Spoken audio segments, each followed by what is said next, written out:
Nice and clean. Welcome back to Death Stranding. We're gonna get the show back on the road today. But first things first, let's check on our little BB. See if it's doing alright in there.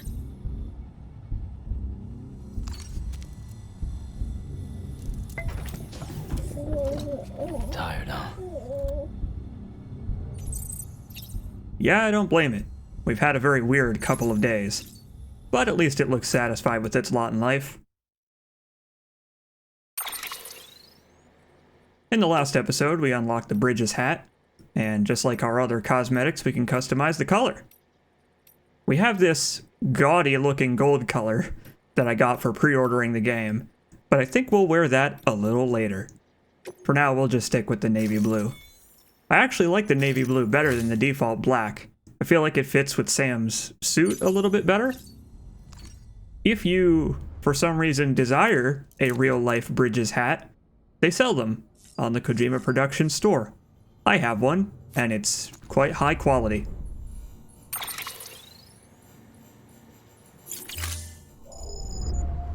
You will occasionally see me go to the terminal in the private room, but not actually do anything at it. It's because I'm saving my game.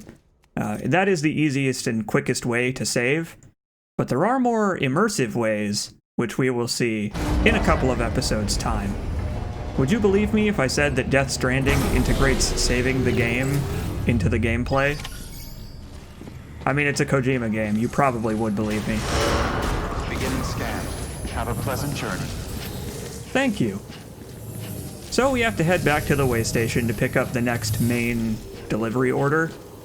And unfortunately, this first area between Capital Knot and the way station only really has one way to get there, unless you feel like wading knee-deep through a cloud of BTs, as you can see by that rainbow in the distance. So we're just gonna cut again. This will be the last time that we do this for a little while. Like I said in the episode where we were carrying Bridget to the incinerator, there is another way to get to this half of the area, but it's a long detour, and I can only think of one time when you could reasonably get away with doing it. Which we are not actually going to see in this Let's Play, because I'm not a crazy person. This game has 500 standard delivery orders in addition to the plot deliveries. Optional deliveries, basically. And we're not going to worry about all of those, because while I am a completionist in most of my Let's Plays, Cargo verified. Thank you. I'm not that much of a completionist. I did, however, pick up the remaining lost cargo we had stored, and we are going to take that and deliver it post-haste. We're metagaming, that's what we're doing here. Power gaming. Delivering cargo.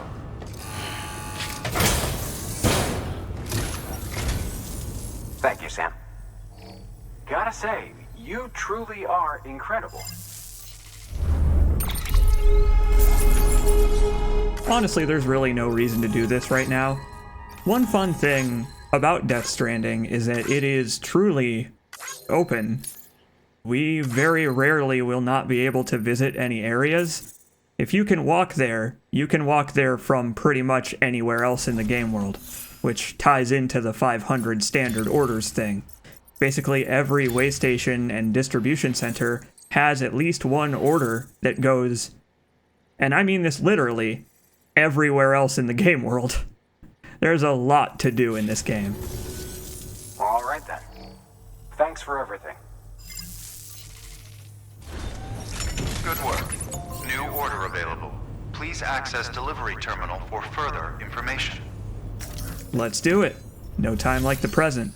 We gotta get that printer to the distro center.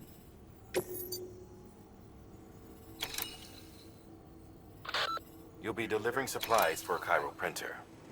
The distro center you're going to has one. First expedition set it up.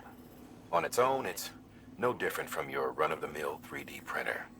Connected, though, it can utilize Cairo network data to reproduce all kinds of things. And you can imagine how handy that might be.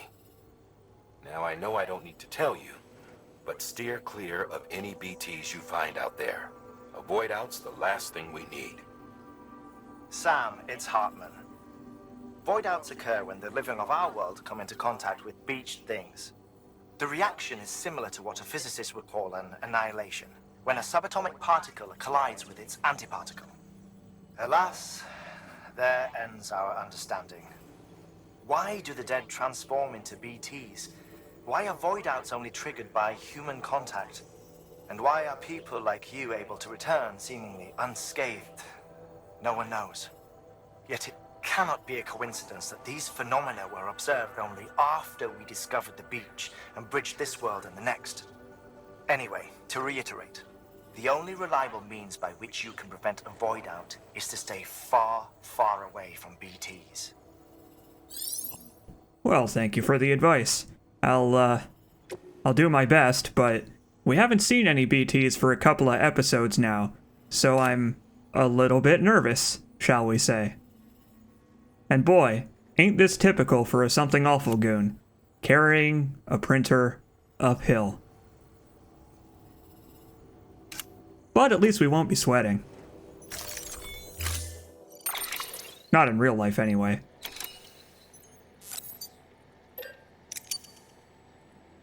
And so, this is our first order where we can take basically whatever we want. The game has opened the floor to us, and it is letting us take the reins, basically. The first order, from Capital Knot City to the way station, gave us some ladders and a climbing anchor to show us the ropes. A little bit literally.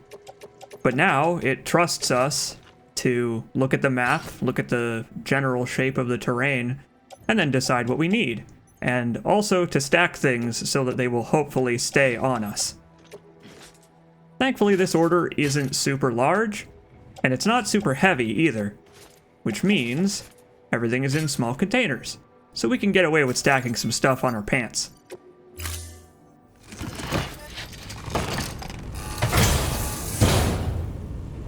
Order assigned. Let's head west. With an exclamation point, too. That's how you know it's serious. That's how you know the adventure is starting for real this time. You know what they say? Journey of 1,000 miles begins with a single step. And we are about to take a whole lot of steps.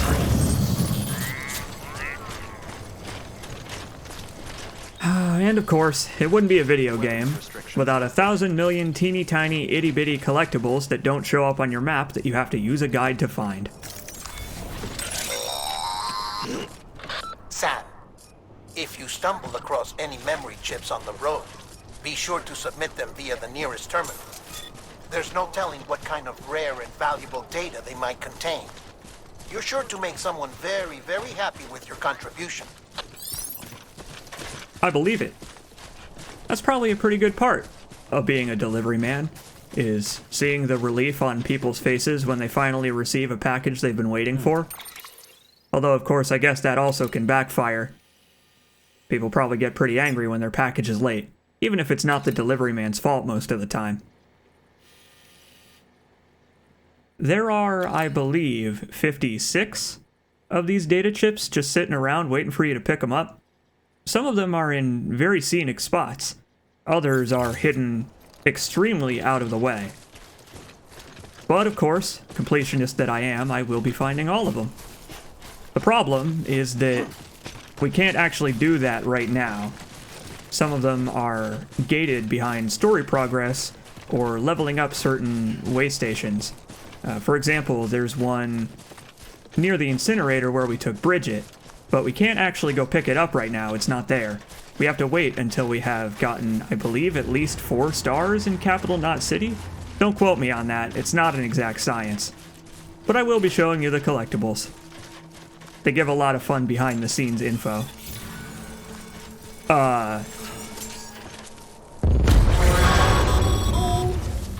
Heads up, Sam. Your cargo's been pinged. Move. Now, before someone has eyes on you. Get to your destination ASAP if you don't want to get caught. Roger Dodger. Good thing I decided to plot a course for the top of this ridge. I was gonna use it to get a look at our surroundings, but I guess using it to spy on our new pursuance is also a good idea. based on how fast they are jogging towards where we were pinged at, I'm gonna guess that they're not friendly. They don't seem like the type to help shoulder my burdens, let's say.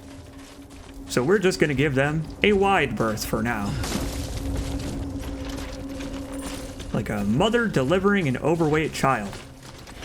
We're giving a very wide berth to these people.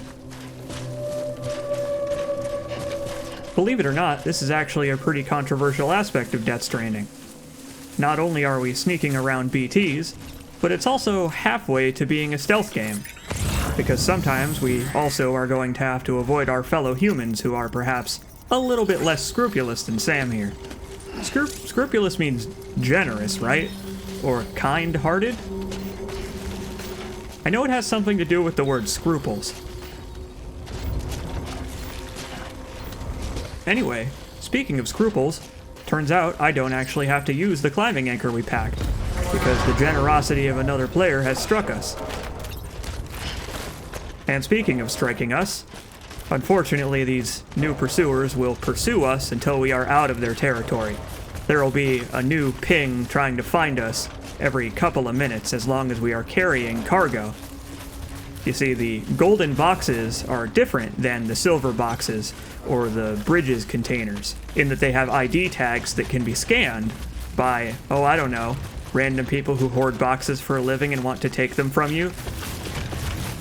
Thankfully, this area is pretty small. Gave them the slip.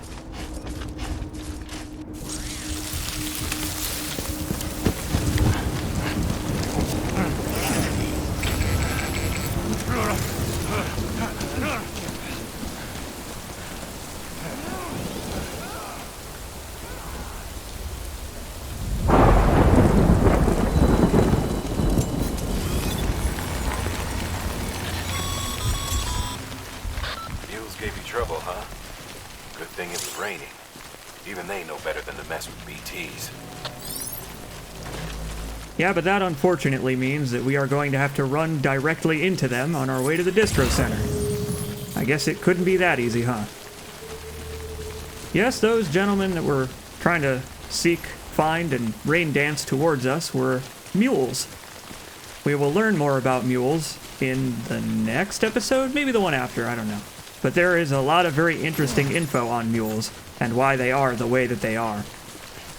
Something that's actually quite pertinent to you and I living in this day and age and not just in the game world. There's a post box back there, and conveniently enough it has started to rain, which means that all of these boxes that are sitting around are going to melt if we don't do something about it. Usually lost cargo isn't a super big deal. It's not something you want to go out of your way to shoulder up with until you can't stack any more boxes on top of poor Sam. So we're just going to put them in this post box, even if it's a little bit of added tedium having to walk back towards it. I saw someone describe this game as the fun kind of boring, and I think I agree with that, actually. I would say that it's fun in the same way that a game like, for example, Assassin's Creed is fun. Collecting feathers and examining historical monuments and all of that stuff. Monotonous. But climbing towers can be entertaining sometimes, especially if you like jumping puzzles. And so, just like Kojima, I'm going to play a song of my own for you, because occasionally there will be times when I don't have anything to say. I hope you like it. I feel like it fits quite well with the game if you listen to the lyrics.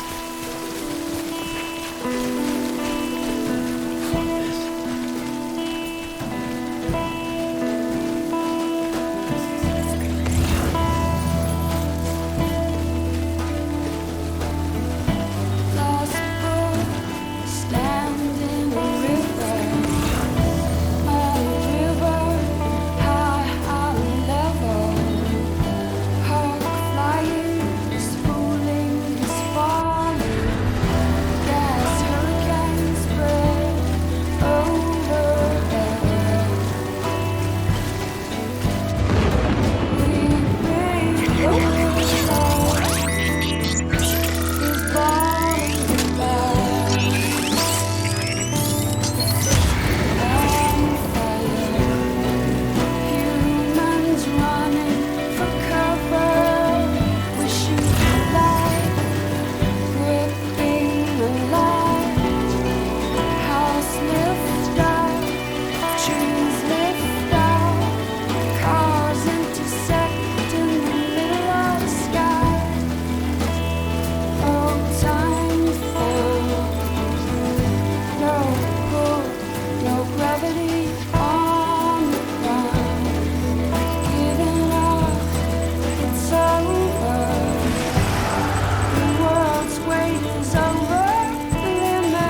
I would say so, Sam. BTs are quite intimidating, even though they're just floating there. Because they're very dangerous, and we know it now.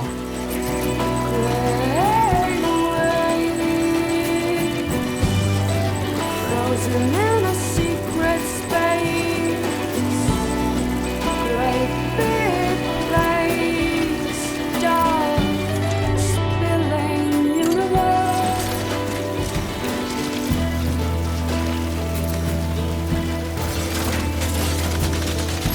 Task force standing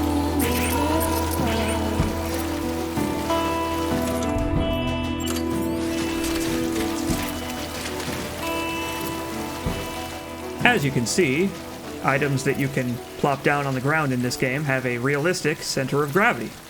So, whatever you use as a fulcrum for your ladders, in my case, this rock, you gotta make sure that the long side of the ladder is on the far end, because otherwise it's just gonna tip over and fall into the river. In fact, the ladder almost wasn't long enough to make it across, so we had to wade through a little bit anyway.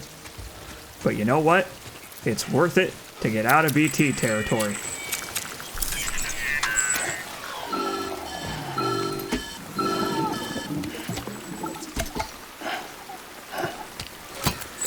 Something wrong, Sam? I don't know. Kid doesn't look so hot. Nothing to worry about. Its functions are temporarily suspended, but they can be restored. I can perform the necessary maintenance at a distribution center. Hurry, though.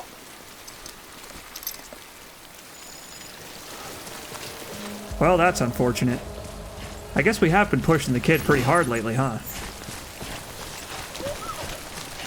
Oh, and it doesn't sound good in there either. Thankfully, the distro center is just a stone's throw away, so hopefully we'll be able to get it some help soon. When the strain on your BB exceeds sustainable levels, it triggers the production of harmful compounds, and the body, in essence, begins to attack itself. It's called autotoxemia. If your BB's not performing to spec, drop by your private room and see if the incubator helps. I mean, of course it's an incubator. Life for the BBs seems pretty miserable to me. I mean, they're a prematurely born infant connected to the great hereafter.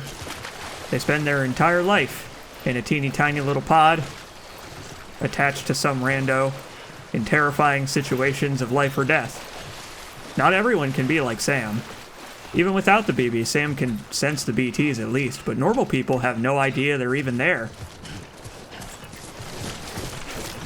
But that doesn't mean you should mistreat the kid. I mean, it wouldn't be fair to it. It is a tool, but it's also a living creature. I feel like it deserves to be treated with respect. Beginning scan. Scanning Bridges ID. Verifying ID. Clear. All weapons will remain locked until departure. Cargo verified. Thank you. And boy, have we come a long way. It may not feel like it, but you'll see what I mean in a second. Decontaminating suit. Rest is advised. Yeah, but not for us, for the kid. Autotoxemia happens in normal gameplay when your BB's health reaches critical levels. It can't detect BTs anymore, and it makes noises that give you away when you're trying to stealth. So there are multiple reasons to avoid BTs, not just for your own health and sanity, but also your BB's health. If it goes autotoxemic, the only way to restore its health is to go to a private room. First things first, though. Let's drop off this printer.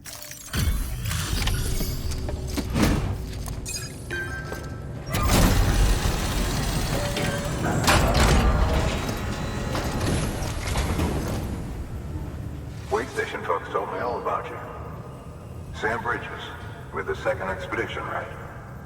The guy expanding the chiral network on his lonesome, when he's not out making deliveries. So what'd you bring us? Let's see it.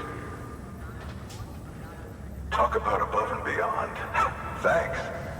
Must have had to pass through BT territory to get here too, didn't you? They weren't joking when they said you were a legend. Oh, buddy, nobody jokes about that. They know better by now. And by the way, In the Japanese version of Death Stranding, Sam is still referred to as the Great Deliverer, although in Japanese it's the Legendary Deliverer because it rolls off the tongue a little bit better. Not for me, in English, but I'll try anyway. I apologize for butchering this. In Japanese, his name is Samupota Brijisu Densetsu no Haitatsunin. I'm so sorry. But that basically means Sam Porter Bridges, the Legendary Deliverer, in the context that it's usually presented. And that S rank don't lie. We are the best Haitatsunin. Gu. I think it's Haitatsunin-gu when you don't have the other part. I don't know, I don't speak Japanese. But Sam's name is also, fittingly enough for Kojima, a wordplay pun. Because Sam is Samu in Japanese, which is also the way you pronounce the word some, meaning he's not just Sam Porter Bridges as literally his name, he also is some porter who works for Bridges. Get it? Like how in Charlotte's Web, the web says some pig to imply that the pig is unique and special? It's the same kind of thing here, where it's just a funny way of saying that he is a porter of note, aka some porter for Bridges. Okay, it's time. Do you mind connecting us to the network?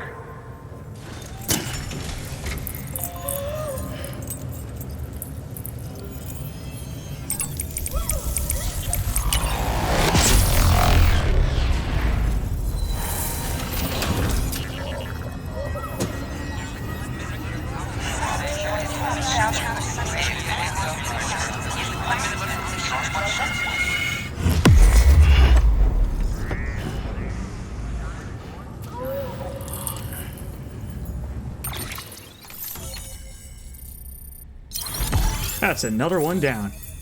We're halfway to Chicago already. I told you we were making headway.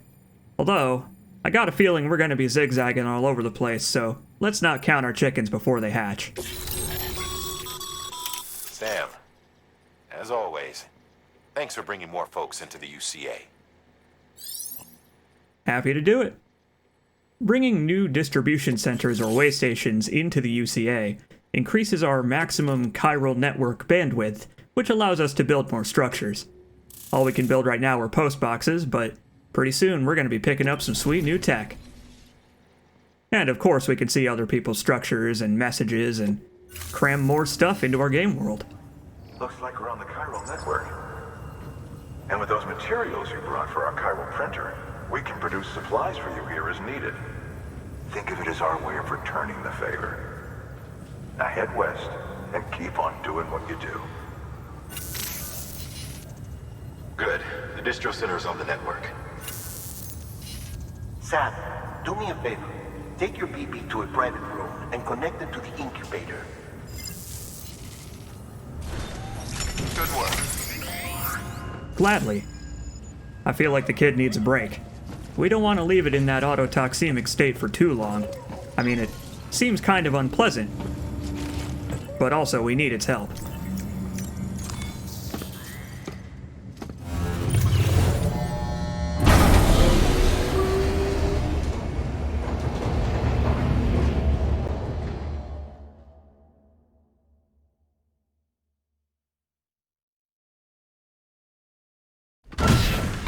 Dead man, you there?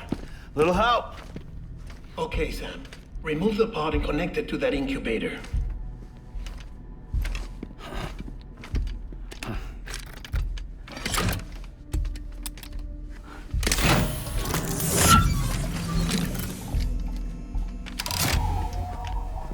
It's in. Good. A temporary excessive stress. Easily addressed if we return it to its mother's womb. Mother? Located in the capital Knot City ICU. Brain dead, of course. You mean still mother? Correct. A still mother's womb facilitates a connection between the world of the dead and the BB. And you, in turn, connect yourself to a BB, granting you the ability to sense BTs. These pods were designed to simulate the conditions inside a still mother's womb.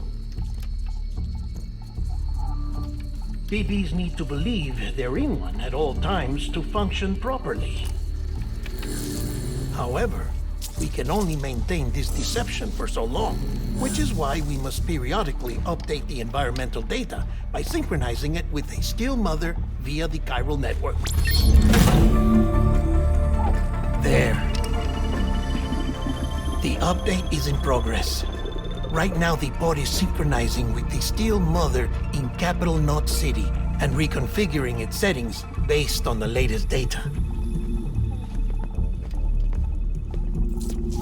Returning your BB to the womb in this manner will temporarily reduce its stress levels. That being where it technically belongs, of course. Kid looks happy. I'll try adjusting the oxytocin dosage. Autotoxemia should set in much slower from now on.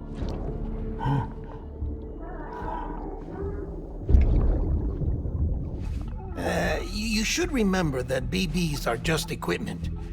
Try not to get attached. Each one has been physically removed from its steel mother's womb. A process that renders them unpredictable and prone to failure. No BB on record has remained in service for over a year. It may need to be retired before this expedition is over. And then? You saying there's no way to keep my BB alive? You must understand, there is still a great deal we don't know about BBs. As we expand the chiral network and recover more past data, perhaps we'll find our answers. Oh, right. You asked me to look into why the BTs might be reacting to your blood. I spoke with Hartman. We should have your results soon. Anyway, get some rest. You and your BB are both exhausted. Good night, Sam.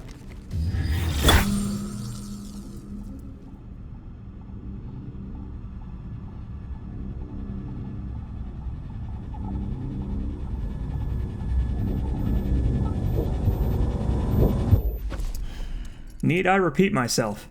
BBs are a sordid affair, so let's do our best to take care of ours, shall we? For now, how about some shut-eye?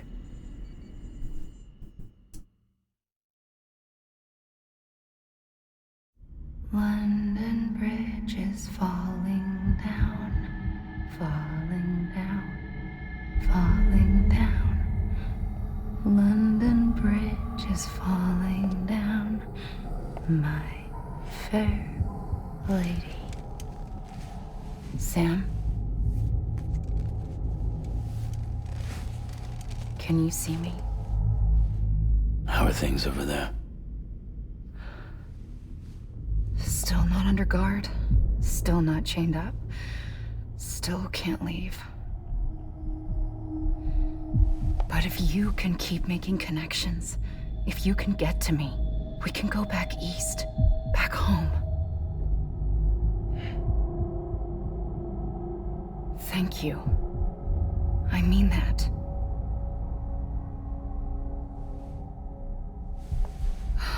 It's bad. There are fewer and fewer people in the cities these days. No one's having children anymore. But humans aren't made for living alone. They're supposed to come together, to help one another. And if we as a people can't do that, if we can't reconnect, then, well, it's like Bridget said, extinction. Come on. Rebuilding America isn't gonna get rid of the BTs. As long as they're still around, there's no escaping it. But at least we'll have hope.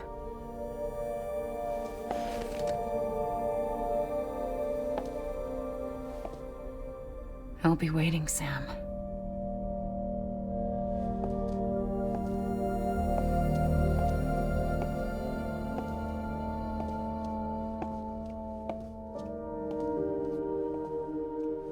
Waiting for you. Come and find me. Don't you worry, Amelie. I'm on my way.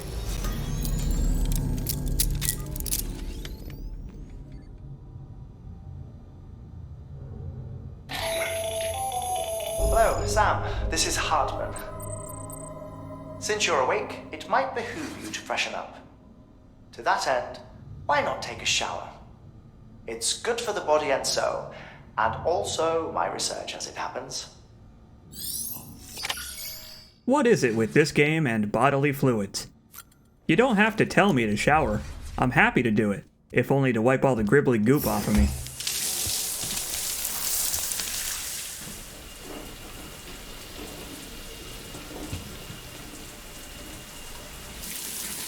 Sam, this is Hartman.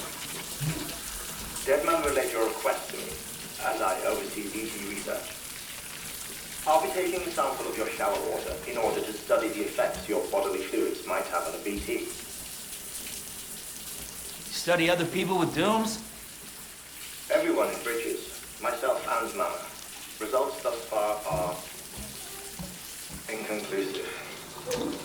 But you possess other singular qualities, being a repatriate as well. I must confess to a measure of optimism. Processing fluids. Waste products. Drilling. Dispensing. There. Take the sample with you. Should the opportunity arise, try using it on a BT. I'm curious to see how they react. Who knows? It may even prove beneficial to you. There was an old research paper detailing the effects of bodily fluids from individuals like us on BTs. It is only by recovering these materials that we can unearth the knowledge of the past. Not just the Death Stranding, but also the mystery of your body's unique properties and even our doom's affliction. There may well be hope for humanity. Sam, I have no interest in rebuilding America. I want to recover the past. 5, 4, it's almost time. 2, 1. After you make your connections and nothing happens, then what? I said, then what? Ran out of quarters to put in the payphone. When someone's in a prison cell, you do only get a limited amount of time to talk to them. Sam, sorry to bother you while you're taking a break, but I figured you'd want to hear this. Hell, maybe it'll help you rest easier. We received a number of messages addressed to you. I've not taken a look myself, but I gather they're mostly from your clients. You should see if they contain any useful information.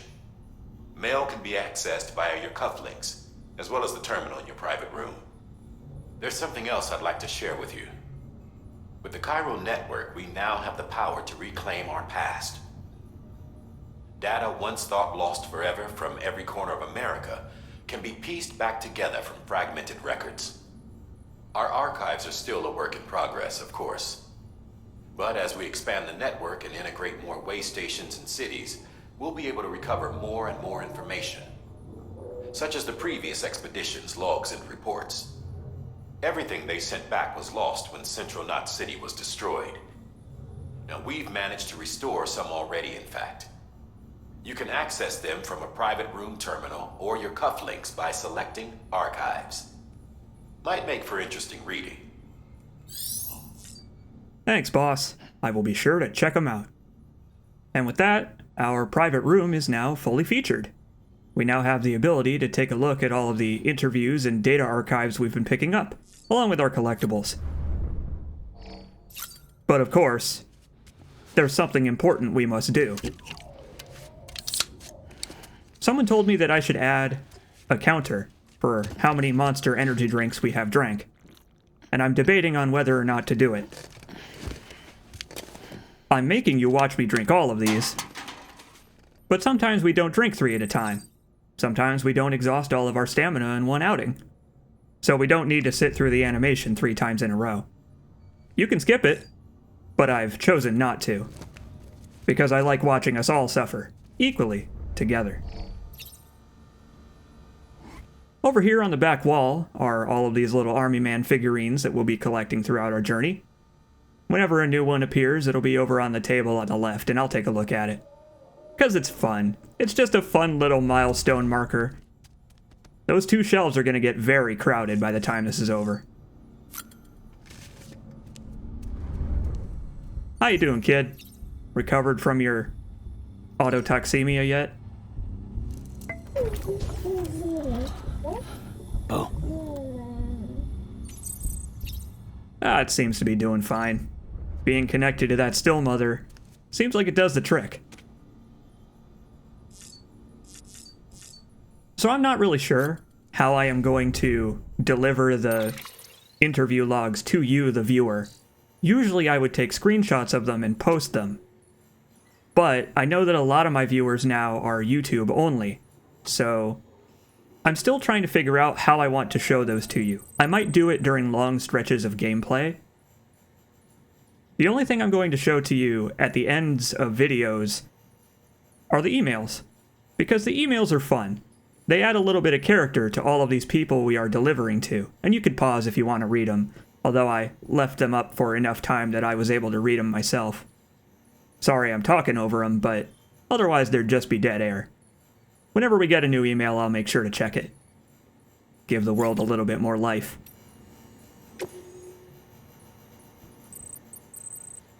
And hey, it looks like that oxytocin is working for George Batten. Baton? Batten. I'm still not sure. We need to ask him so that he says it out loud. Guess I'm happy it's curing his woes. People need optimism these days, both inside the game and out. And so, that's going to do it for Death Stranding for today. Next time, we are going to set up our chiral printer and run a few errands so that we can get the first couple of distro centers in top working condition. I'll see you next time. Now, I hardly ever do this, but the end of the video is a good place for it, I guess. I'm moving soon, and I'm going to have a lot more personal expenses associated with moving and rent and utilities, because it's my first time living in a house that I actually pay to live in. And so, I would really appreciate it if you would take a look at the Patreon and decide if you would like to donate. Obviously, it's optional. All my content will be free forever. But if you want to support me, now is a really good time to do so, believe me, and I will appreciate it forever. Thanks for watching.